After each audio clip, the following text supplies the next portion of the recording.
تم اقرار کرتے ہو کہ اللہ اور ہر چیز کا مالک ہے. اس کے کیا معنی؟ اس کے معنی یہ ہیں کہ تمہاری جان تمہاری اپنی نہیں، خدا کی ملک ہے. تمہارے ہاتھ اپنے نہیں، تمہاری آنکھیں اور تمہارے کان اور تمہارے جسم کا کوئی عضو تمہارا اپنا نہیں. یہ زمینیں جن کو تم جوتتے ہو، یہ جانور جن سے تم خدمت لیتے ہو، یہ مال اسباب جن سے تم فائدہ اٹھاتے ہو، ان میں سے بھی کوئی چیز تمہاری نہیں. ہر چیز خدا کی ملک ہے اور خدا کی طرف سے عطیے کے طور پر تمہیں ملی.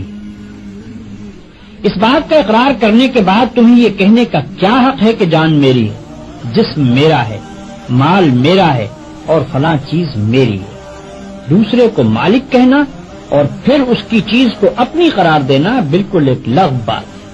اگر در حقیقت یہ بات سچے دل سے مانتے ہو کہ ان سب چیزوں کا مالک خدا ہی ہے تو اس سے دو باتیں خود بخود تم پر لازم ہو جاتی ہیں. ایک یہ کہ جب مالک خدا ہے اور اس نے اپنی ملکیت امانت کے طور پر تمہارے حوالے کی ہے تو جس طرح مالک کہتا ہے اسی طرح ان چیزوں سے کام لینا چاہیے. اس کی مرضی کے خلاف ان سے کام لیتے ہو تو دھوکہ بازی کرتے ہو. تم اپنے ان ہاتھوں اور پاؤں کو بھی اس کی پسند کے خلاف ہلانے کا حق نہیں رکھتے. تم ان آنکھوں سے بھی اس کی مرضی کے خلاف دیکھنے کا کام نہیں لے سکتے. تم کو اس پیٹ میں بھی کوئی ایسی چیز ڈالنے کا حق نہیں ہے جو اس کی مرضی کے خلاف ہو. تمہیں ان زمینوں اور ان جائیدادوں پر بھی مالک کے منشا کے خلاف کوئی حق حاصل نہیں ہے.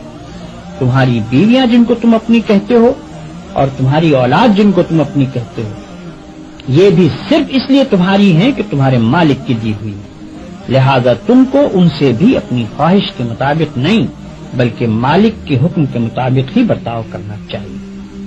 اگر اس کے خلاف کرو گے تو تمہاری حیثیت غاصب کی ہوگی. جس طرح دوسرے کی زمین پر قبضہ کرنے والے کو تم کہتے ہو کہ وہ بے ایمان ہے، اسی طرح اگر خدا کی دی ہوئی چیزوں کو تم اپنا سمجھ کر اپنی مرضی کے مطابق استعمال کرو گے یا خدا کے سوا کسی اور کی مرضی کے مطابق ان سے کام لو گے تو وہی بے ایمانی کا الزام تم پر بھی آئے گا. اگر مالک کی مرضی کے مطابق کام کرنے میں کوئی نقصان ہوتا ہے تو ہوا کرے. جان جاتی ہے تو جائے، ہاتھ پاؤں ٹوٹتے ہیں تو ٹوٹیں، اولاد کا نقصان ہوتا ہے تو ہو، مال و جائیداد برباد ہو تو ہوا کرے.